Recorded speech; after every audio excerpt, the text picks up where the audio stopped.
bandros ternyata. Bandung Tour on Bus. Ini tempat duduknya. Oke. Terus sekarang kita lagi naik bandros di Bandung. Ini dalamnya bandros. Ya gimana? Nah ini bandros itu singkatan dari Bandung Tour on Bus, Bandung juara. Enggak, biarin belakang aja Pak. Ya. Satu tiketnya 20.000 ya Mbak ya. Terima kasih. Ini lihat mana tiketnya? Ini kan bawa pegang aja duitnya. Ini harga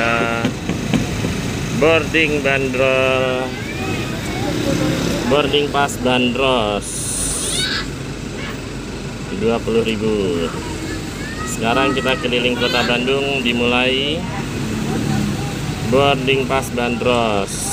Yes.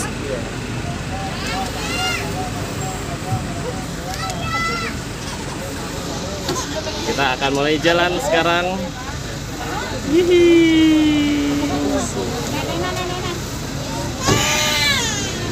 Ada yang nangis, kita lihat siapa. Oh ini ada yang nangis di depan. Oh ini ada bayi.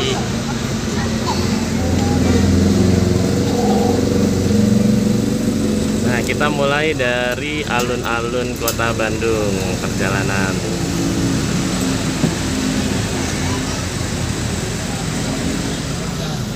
Ya, kita tunggu dulu. Ya, sekarang kita mulai.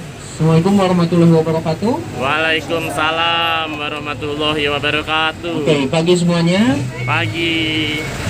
Oke, selamat datang di Bandros. Ada orang luar kota Bandung? Dari mana saja? Dari? Jakarta. Terus? Karawang. Wih. Malang. Oke. Ada lagi? Dari mana Pak?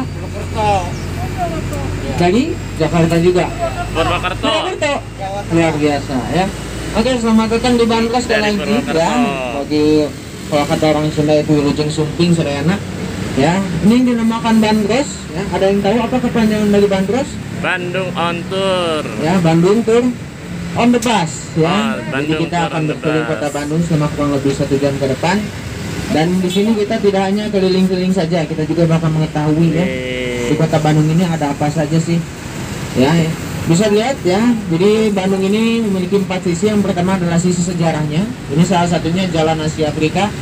Ya, dimana pada saat itu Jenderal Hindia Belanda yaitu Herman Willem Bendel ya pernah datang ke sini yang sedang membuat Jalan Anyar Panarukan. Nah inilah salah satu bagian dari Jalan Anyar Panarukan atau jalan 7 km. Oh, Ya, Anyar dan bisa dilihat Panarukan. bangunan-bangunannya pun peninggalan Belanda semua ya, heritage sini. Lalu yang kedua, Bandung terkenal dengan kulinernya. Ya, salah satunya adalah bandros itu sendiri nama makanan sebenarnya. Di Banjur Ngajorojos. Ya, itu kepanjangan. Jadi memang sebenarnya orang-orang Bandung selalu menyingkat-singkat kata. Ya, makanan banyaknya. Ya, bandros, ada cuanki, ada batagor, itu semuanya singkatan. Ya. Ada yang tahu batagor apa kepanjangannya? Bakso tahu Bakso tahu goreng. goreng. Cuanki apa? Cari uang jalan kaki. Jadi Oh, banyak sekali ya. Swanki. Situ. Lalu yang ketiga, Bandung terkenal dengan pusat perbelanjaannya ya. Makanya banyak selebgram itu berasal dari Jakarta ya, beli bajunya Bandung. Ya, dan yang terakhir Bandung terkenal dengan mistis. Ya, nanti kita akan melintas ya. Tapi bisa dilihat dulu sebelah kanan, ini ada yang tahu apa dulunya? Dulunya apa? Penjara Banceu. Dulunya apa? Situs Penjara ya, karena baca. Ya, kalau saya nggak baca pasti nggak tahu apa dulunya. Betul. Ya, dulunya itu adalah penjara Bancoy, betul.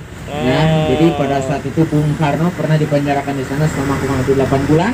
8 Yang bulan. tersisa sampai sekarang adalah sel nomor 5, selnya Bung Karno sendiri yang berukuran 2 kali 1 meter. Jadi sangat sempit sekali. Dan menara pengawasnya nanti kita akan lihat. Apakah masih ada sekarang penjara Bancoy? Masih. Tapi sekarang dipindahkan ke daerah Kompleks Mekarwangi, itu di kawasan Cibaduyut. Ya. Menara pengawasnya mana Kang? Ada di sebelah kanan nanti. Ya. Oke, perkenalkan diri dulu, nama saya Fajar, saya dari HPI Himpunan Perwisata Indonesia Jawa Barat, dan saya tidak sendiri di sini, saya bersama Pak Sarwono sebagai pilot kita kali ini. Boleh kita sapa dulu Pak Sarwononya? Halo Pak Halo Sarwono. Pak. Oke. Nah, ini di sebelah kanan bisa dilihat, ini salah satu masjid yang menyerupai kelenteng di kota Bandung, yaitu Masjid Al-Imtizaj. Jadi Al-Imtizaj itu artinya adalah pembauran. Jadi dulu ada jalan ABC di sini. ABC itu singkatan, ya, kepanjangannya adalah Arab Bumi Putra Cina. Karena dulu ada sebuah perkumpulan atau perkampungan, ya, Tagaliwota. Itu ada 3 etnis Arab, etnis Indonesia, dan etnis Cina. Nah, memang kebanyakan orang-orang Cina yang bergaul dengan orang Arab yang mayoritas Muslim kepada masuk Islam di situ. Ya, tadi kita baru saja melintasi Sungai Cikapundung, sungai terpanjang di dunia. Ya, ada yang tahu kenapa? Adalah Asia Afrika. Oke, kita langsung masuk ke jalan Braga. Ini kawasan Eropa. Braga berasal dari kata ngabaraga, artinya adalah beradu gaya atau memamerkan gaya-gaya. Menurut orang Belanda, tapi menurut orang Indonesia apa? JJS, jalan-jalan sore, ya, beradu gaya, ya. Contohnya kayak gimana? Nih kayak gini. Satu, ya, yang foto-foto. Nah, ini beradu gaya. Ini misalnya sebelah kiri ada Hellerman, itu toko pertama di Jalan Braga yang menjual senjata api, yang menjual perlengkapan delman juga, ya. Dan di sebelah kanan juga ini yang sekarang jadi hotel dan restoran, itu ada gedung gas negara, ya. Yang sampai sekarang tersisa itu sebenarnya adalah restoran. Nanti bisa dilihat di sebelah kanan, yaitu restoran Braga Permai. Dulu bernama Maison Bohrian di sebelah kanan. Maison Bohrian, ya, Dari tahun 1923. Dulu ini hanya menyediakan masakan-masakan Eropa. Ya, sekarang sudah campur, ya, ada masakan Indonesia juga. Karena itu favoritnya orang-orang Belanda, sarapan, makan siang, makan malam. Karena dulu rata-rata orang Belanda tinggalnya di mana? Di daerah Ciwidey, daerah Pangalengan, jadi daerah perkebunan-perkebunan. Ya, yang terkenal namanya adalah Preanger Planters. Ya, salah satu anggotanya adalah Karel Albert Rudolf Weschach. Ya. Tadi sebenarnya kita sebelah kiri ada sebuah mall di kota Bandung, ya, itu Braga City West. Jadi Braga City West dulunya adalah sebuah bengkel mobil terbesar di Asia Tenggara, namanya Auto Handle Fung and Range, yang menyatu dengan ini Hotel Aston, ya. Yang di sini Hotel Aston sama Hotel Faith. Ini dulunya adalah bengkel mobil terbesar, namanya adalah Auto Handle Fung and Range, mobil-mobil Mercy. Jadi kalau misalnya beliaulah menjadi orang pertama yang punya Mercy di Indonesia, ya. Tapi dulu Jalan Braga itu tidak ada orang-orang Indonesia, jadi benar-benar tertutup khusus untuk orang Eropa sama Belanda saja yang banyak duitnya, gitu, ya. Kita melintasi viaduct yang dilalui oleh itu Loko Sigombar, ya, yang jadi menara, yang jadi monumen, ya, di kantor pusat PT KAI. Jadi Loko Sigombar itu, ya, salah satu kereta api yang benar-benar diandalkan dulu, ya, mengangkut komoditas-komoditas, lalu mengangkut penumpang juga. Dulu punya 2 trayek khusus, yang pertama ke Bogor dan yang kedua ke Batavia, terus diperpanjang lagi ke Garut. Nah, baru dulu si Loko Sigombar itu yang mampu menanjak di daerah pegunungan Jawa Barat. Nah, kita masuk ke kawasan Balai Kota. Nah, sebenarnya Balai Kota juga salah satu shelter bandros, tapi masih disterilkan, ya, karena memang lagi COVID juga, ya. Padahal ini salah satu shelter yang paling ramai karena banyak tamannya juga, ya. Ini adalah taman pertama di kota Bandung yang bernama Peter's Park, tapi orang Bandung mengenalnya adalah Kebun Raja. Kenapa bisa disebut demikian? Karena ini ada kaitannya dengan salah satu bangunan yang dulunya sekolah khusus keturunan raja, namanya Puek School. Sekarang jadi Polrestabes, jadi tinggalnya perang. Jadi dulu murid-murid dari sekolah raja beristirahatnya di Taman Balai Kota, hanya disebut Kebun Raja. Dan di sininya adalah gudang penyimpanan kopi yang sekarang jadi kantor wali kota Bandung. Ya, nyebrang ke sini, ini Masjid Al-Ukhuwah yang dulunya adalah sebuah gedung yang sangat tertutup, Oh ini. Maksud gedung sangat tertutup memang digunakan untuk apa? Pemujaan setan Oh. yang dikenal sebagai Freemason gitu. Oh itu. Jadi dulu ada dua orang asal Rusia yang bernama Helena Petrovska Blavatsky dan orang Inggris yang bernama Colonel Walcott. Nah, mereka berdua itu menyebarluaskan ajaran tersebut. Kenapa harus kota Bandung? Karena dulu banyak orang Belanda di sini. Ternyata orang Indonesia ikut-ikutan, ya, sehingga ada 200 sampai 300 orang mengikuti ajaran tersebut. Akhirnya dibuatlah sebuah tempat menetap, ya, seperti Wisma lagi, ya, sebuah hotel yang bernama Flat di Orchard Park. Tidak jauh dari gedungnya, ya, atau sekarang menjadi masjid, karena dulu hotelnya itu sekarang menjadi BIP. Jadi tinggal melewatin gudang penyimpanan kopi kalau dulu, kalau sekarang tinggal ngelewatin kantor wali kota, ya. Nah, setelah itu disebarluaskan lagi, dibuatlah sebuah rumah-rumah untuk tempat berkumpul juga. Nanti kita lewat salah satu rumah yang dulunya memang digunakan untuk perkumpulan pemuja setan juga, tapi yang percaya zodiak yang bernama kebatinan astrologi, karena itu salah satu ajaran Freemasonry juga atau teosofi. Ya, rumahnya rumah apa sih Kang nanti? Ya memang kata orang Bandung itu digunakan tempat syuting film juga, ya. Itu menjadi tempat mistis.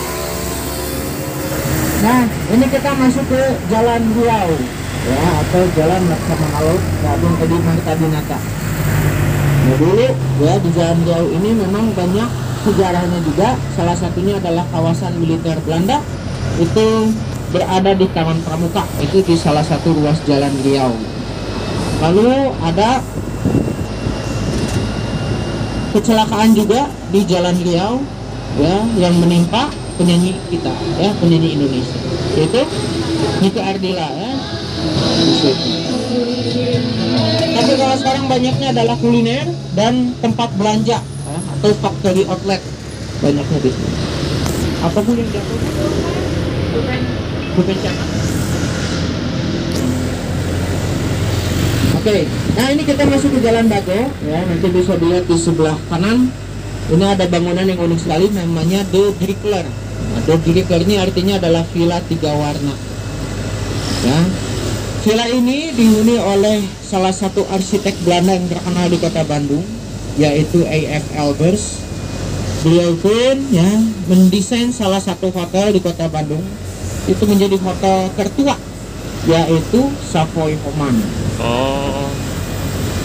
Ya, kalau bisa dilihat kita Savoy Homan itu ada bangunan yang melengkung, itu gayanya A.F. Elbers yang dikenal sebagai streamline artistik dekoratif.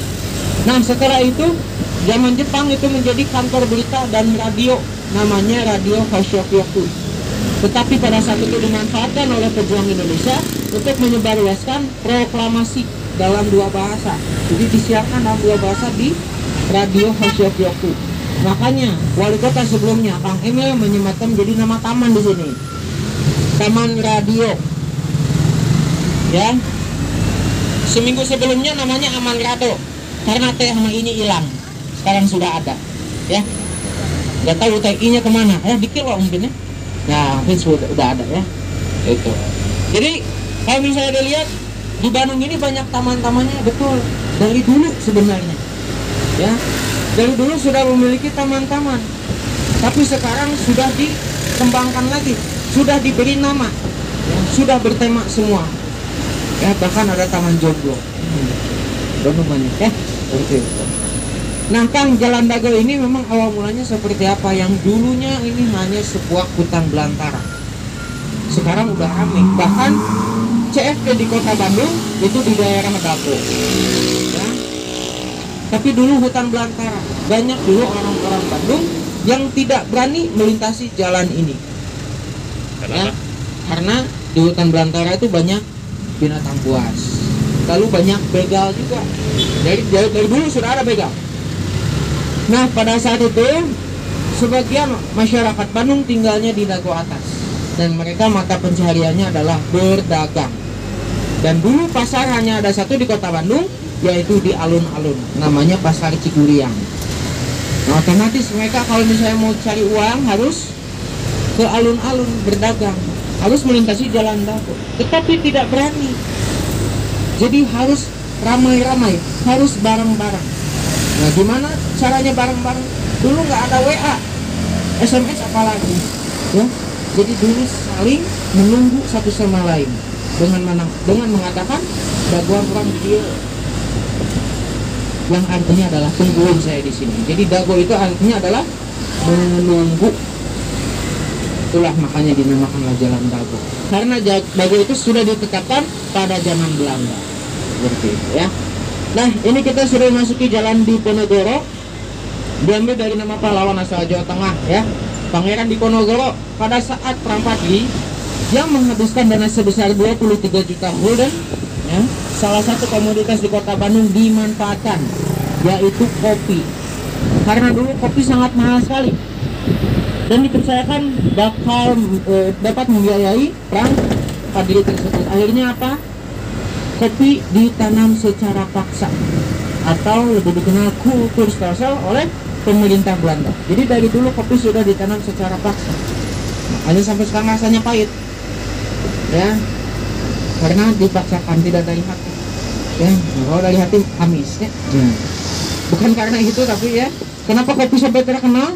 Ya, karena penang paksa itu langsung dikirim ke Eropa, langsung dikirim ke seluruh dunia, yang akhirnya menimbulkanlah ya ada orang Inggris yang mencoba membuat aplikasi tapi kebingungan nama aplikasinya. Akhirnya disebutlah Java ya, karena pada saat itu sedang minum kopi. Nah, ini kita masuk ke kawasan Gedung Sate. Di sebelah kanan ya bisa dilihat. Sama ini lihat Gedung Sate cuma di Instagram aja atau di HP aja ya. Tapi sekarang sudah lihat ya. Ini yang luasnya 27 hektar dan dibangunnya selama 4 tahun dari tahun 1920 sampai 1924. Dan kenapa bisa disebut Gedung Sate? Ya, karena ada tukang sate di belakang ya.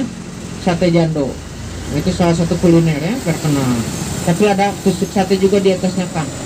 Terus sebagai penangkap petir dan memiliki 6 buah bunga lotus di sana di atasnya. Ya, bulatan-bulatan itu. 6 itu melambangkan biaya pembangunannya menghabiskan 6 juta gulden. Ya, 6 juta gulden. Dan menjadi bangunan pertama yang memiliki basement. Dan seberangnya ada gazebo. Ini tempat jogging. Dulunya adalah lapangan sepak bola. Ya, gazebo itu adalah gabungan sepak bola Indonesia Bandung Utara. Dulunya lapangan sepak bola. Sekarang jadi lapangan jogging. Yang joggingnya gazebo juga, ganteng-ganteng supaya ibu-ibu. Ya, situ. Nah, setiap hari Minggu di sini ramai banget karena memang ada pasar kaget juga ya di daerah ini Cilaki. Dan sebelahnya juga ada salah satu taman tertua juga, namanya Cilaki Plain. Tapi karena semua taman di kota Bandung bertema, namanya Taman Lansia. Di sini anak-anak. Kenapa? Nah, bisa dilihat ada dinosaurus. Kenapa harus ada dinosaurus di sana, Kang? Karena itu binatang lansia. Ya, bukan ya, karena ini. Karena museum geologi, ini museum terbesar dan terbaik se Asia Tenggara. Ini adalah satu-satunya museum yang memiliki fosil T-Rex di kota Bandung. Tiket masuknya murah, cuma 3.000. Tapi sekarang masih tutup, ya. Karena memang lagi Covid juga, jadi masih tutup. Itu dikelolanya sama pemerintah. Tiket masuknya 3.000 untuk domestik, 15.000 untuk internasional ya. Yang punya teman bule itu ada lagi harganya. Nah, di sana tidak hanya mengkoleksi benda-benda purbakala saja atau pada zaman prasejarah, tapi menjelaskan juga terbentuknya kota Bandung itu seperti apa, sejarah kota Bandung dan sejarah terbentuknya suku Sunda. Selama ini kita kenal Sunda itu adalah sebuah suku, sebuah bahasa, sebuah adat, ya. Tetapi Sunda itu berasal dari kata Cuda, yang artinya putih, bersih, keperak-perakan. Itu artinya. Kenapa bisa jadi Sunda? Karena bahasa, ya, bertahun-tahun itu akan berubah. Ya, dari Cuda menjadi Cunda, dari Cunda menjadi Sunda. Jadi dulu ada sebuah gunung yang namanya Gunung Cuda. Kenapa? Karena di puncaknya itu ada warna putihnya keperak-perakan. Ada yang mengatakan itu adalah es, ada yang mengatakan itu adalah perkumpulan orang-orang Himalaya berkulit putih yang dinamakan Sunda. Ya, jadi awal mulanya Sunda itu seperti itu. Terus ada yang mengatakan berarti ciri-ciri orang Sunda kayak gimana? Kulitnya putih, pipinya merah, ada bintik-bintiknya. Sekarang boleh saling berhadapan. Oh, terus. Nah, bisa dilihat ini ke kanan ke Jalan Cisangkui. Di sini ada yang menjual barang-barang loak. Ya, ke kanan tadi ke Jalan Cisangkui itu terkenal dengan kulinernya juga. Yang paling terkenal itu adalah yogurtnya. Ya, yogurt Cisangkui boleh dicoba. Segelasnya 35.000. Pernah ada ibu-ibu pengajian 15 orang, saya ajak ke sana, Bu. Enak, Bu, yogurt Cisangkui. Ya, datang bergombol 15 orang. Keluar belinya segelas sedekahnya 15. Jangan boleh contohnya. Gitu. Terus tadi ada juga ya kuda juga ya. Jadi tidak perlu jauh-jauh ke Lembang. Di sana juga ada wisata menunggang kuda di Kota Bandung, yaitu di Jalan Silaki dan Jalan Cisangkui. Sama itu juga jangan sampai ditawar. Ya, pernah ada kejadian ditawar 10.000, padahal harganya 25.000 satu keliling. Ditawar 10.000 disuruh ngomong sama kuda. Ya, karena yang usahanya kuda, ya, jadi jangan sampai bahaya. Nah, tadi baru saja kita melintasi Masjid Istiqomah yang dulunya juga sebuah taman, ya, namanya Taman Citarum atau Citarum Plain. Dulu di Citarum Plain terdapat sebuah patung global diapit oleh dua patung lagi, ya, orang yang sedang berteriak dan orang yang sedang mendengarkan. Arti dari patung tersebut itu bahwa, ya, dari Indonesia ke Belanda itu sudah bisa dijangkau telepon. Karena adanya radio pemancar sinyal telepon yang berada di kaki Gunung Puntang, namanya Radio Malabar. Sekarang sudah hancur karena dibom. Ya, sudah satu. Nah, masuk ke Jalan Lombok yang dulunya memang ini kawasan mencekam bagi orang-orang Belanda. Kenapa? Dulu ini adalah tempat penyekapan dan penyiksaan tentara-tentara Belanda oleh tentara Jepang. Dulu ya tentara Jepang atau tentara Kempetai yang dipimpin oleh Jenderal Imamura Hitoshi masuk ke Bandung dan bersekongkol dengan wartawan Belanda yang bernama Dominic Willemberti. Kenapa bisa bersekongkol? Karena berkhianat. Dominic Willemberti ini memberitahu di mana sih titik lemah dari Belanda. Akhirnya menunjuk adalah Jalan Lombok dan Jalan Cihapit. Kenapa? Dulu dua jalan ini permukiman tentara Belanda. Tetapi tentara-tentaranya itu pulang ke Nederland. Jadi beberapa tentara Belanda itu pulang ke Nederland. Jadi yang di sini hanya istri dan anak-anaknya saja. Terus tentara yang menetap dihukumnya di mana? Ada di salah satu gedung, ya. Sebenarnya dua gedung, ya. Itu yang sekarang menjadi SMA 20 dan SMK 2. Nah, dua gedung tersebut itu menjadi kamp konsentrasi terbesar. Nah, di sanalah tentara-tentara Belanda disekap pada saat itu. Nah, kalau di sini rumah-rumahnya yang digunakan untuk penyekapan istri dan anak-anaknya saja. Jadi dulu satu rumah ini diisi 20 orang. Dan rata-rata rumah-rumah di sini tidak ada yang bertingkat. Jadi yang bertingkat hanya di kawasan elit saja. Jadi Bandung memiliki 4 kawasan elit, ya. Yang pertama adalah Dago, Jalan Dago, yang awalnya hutan belantara tetapi bisa menjadi kawasan elit karena dulu ada orang Belanda, ya, masuk ke kota Bandung dan melihat Jalan Dago ini berpotensi untuk menjadi kawasan elit. Yang kedua Ciumbuleuit, yang ketiga Ciamplas, dan yang keempat adalah Cipaganti. Ya, nah bisa lihat sebelah kanan ini udah bagus. Ini dulu sangat mencekam. Inilah yang saya katakan dulu digunakan untuk tempat kebatinan astrologi atau pemujaan setan. Tapi orang Bandung mengenalnya adalah rumah kentang. Oh, ini rumah kentang. Ya. Rumah kentang. Dulu, wah, bahkan di halaman-halamannya itu ditumbuhi tanaman liar. Tapi sekarang katanya akan menjadi sebuah kafe. Tuh rumah kentang ya, bisa lihat ya, rumah kentang. Ya, jadi setiap kita melintasi rumah tersebut pada malam hari itu akan tercium aroma kentang rebus. Konon disebut rumah kentang seperti itu. Tapi ada satu malam tidak akan tercium aroma kentang rebus. Ada yang tahu malam apa? takbiran datang jadi Mustafa sama goreng kentang diolah Nah ini sebelah kanan ini juga salah satu taman yang mencekam ya, namanya Maulukan Park atau Taman Maluku. Ini juga salah satu taman tertua di kota Bandung. Ada patung Pasteur Pembrap ya, itu yang menjadi tempat mistis di kota Bandung. Konon patungnya bisa bergerak-gerak ya. Lalu dulu ada sebuah kolam di sana namanya kolam retensi karena Bandung sempat banjir di tengah kota Bandung ya. Jadi kolam retensi dibangun untuk apa? Untuk mencegah ya dan mengurangi volume banjir di kota Bandung. Taman lalu lintas. Itu dirancang oleh Madame Tussauds yang rumahnya di Jalan Naripan. Nanti kita akan lihat ya, di Jalan Naripan ada sebuah pom bensin, dulunya rumah orang Belanda itu. Ya, rumah orang Belanda tersebut yang merancang taman-taman di kota Bandung. Ya, salah satunya taman ini juga sebelah kanan yang bernama Insuling the Park. Sekarang namanya Taman Lalu Lintas. Insuling the Park. Tapi nama aslinya ini adalah Taman Ade Irma Suryani Nasution karena diresmikan oleh Bapak Jenderal Abdul Haris Nasution di tahun 1950. Taman ini sebenarnya untuk siapa? Untuk geng motor. Bukan untuk anak-anak. Kenapa? Di tahun 1960-an Polrestabes Bandung menggunakan taman ini sebagai sarana pelatihan rambu-rambu lalu lintas bagi remaja-remaja nakal di kota Bandung di tahun 60-an. Dulu masih ada begal tahun 60-an, masih ada geng motor. Jadi dulu pada saat ada remaja-remaja ugal-ugalan ditangkap, dipenjara, lalu dikasih pelatihan dulu di sana. Kasih pelatihan lalu lintas, rambu-rambu lalu lintas. Makanya disebutlah Taman Lalu Lintas. Nah, kesini jadi tempat wisata untuk anak-anak. Dipakai botram sama ibu-ibu. Ya, atau piknik di sini.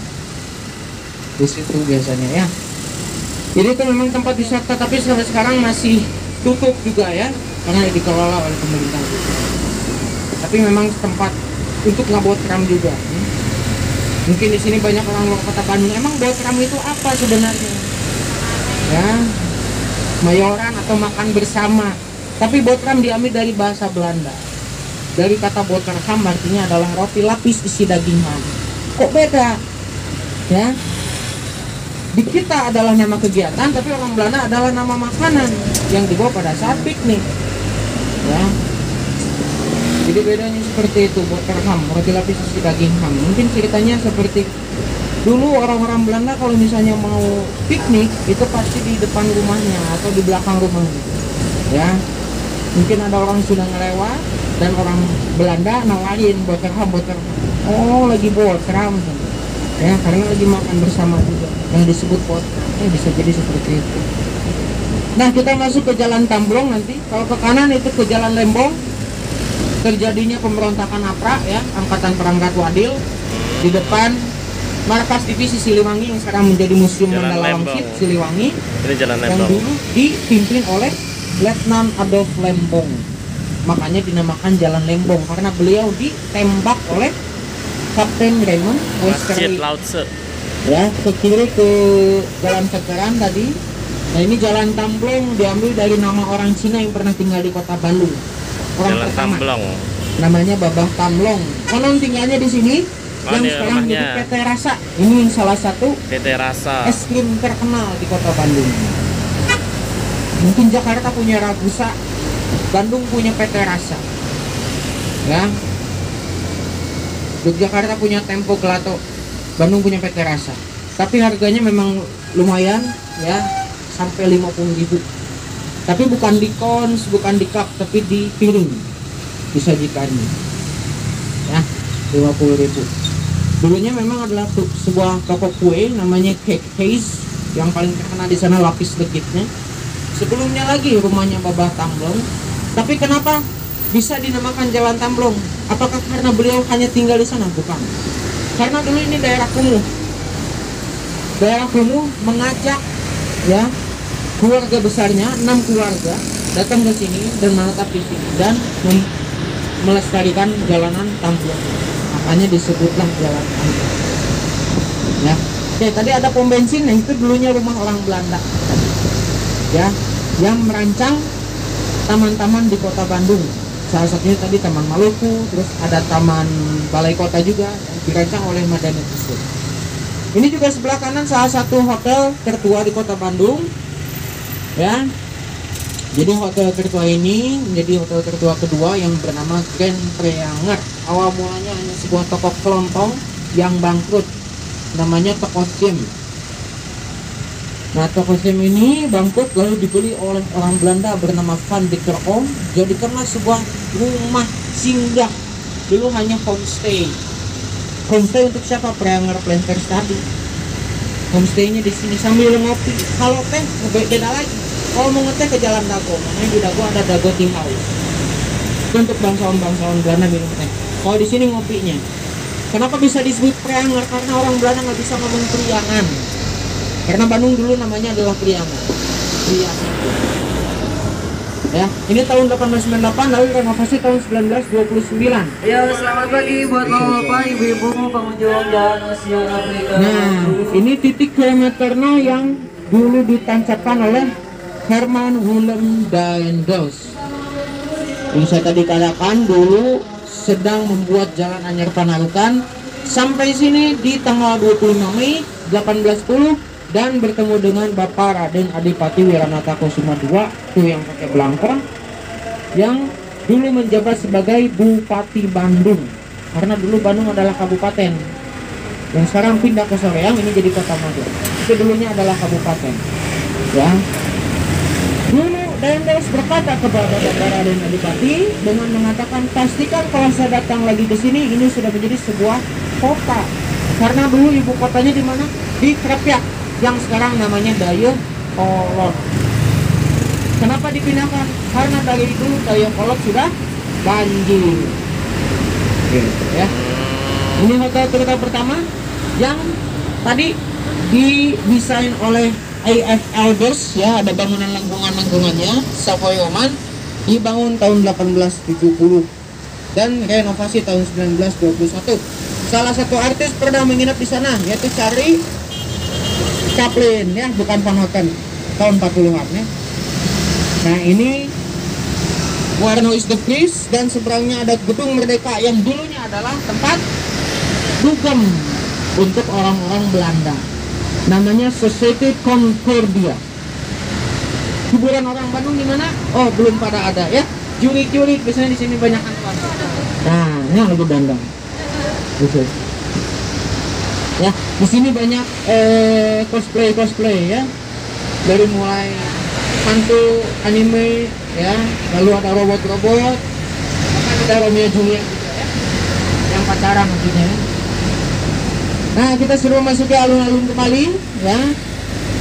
Nah, jadi dulu alun-alun disebut ini bukan dari kata alun-alun saja yang artinya pelan-pelan, tapi alun-alun Kota Bandung itu adalah sebuah persyaratan. Mau disebut alun-alun harus ada catur gatra atau 4 pusat. Yang pertama disebut alun-alun kenapa? Karena ada sebuah lapangan di mana tempat berkumpulnya masyarakat. Dulunya adalah lapangan sepak bola. Ini dulunya lapangan sepak bola. Ya, alun-alun dulunya lapangan sepak bola.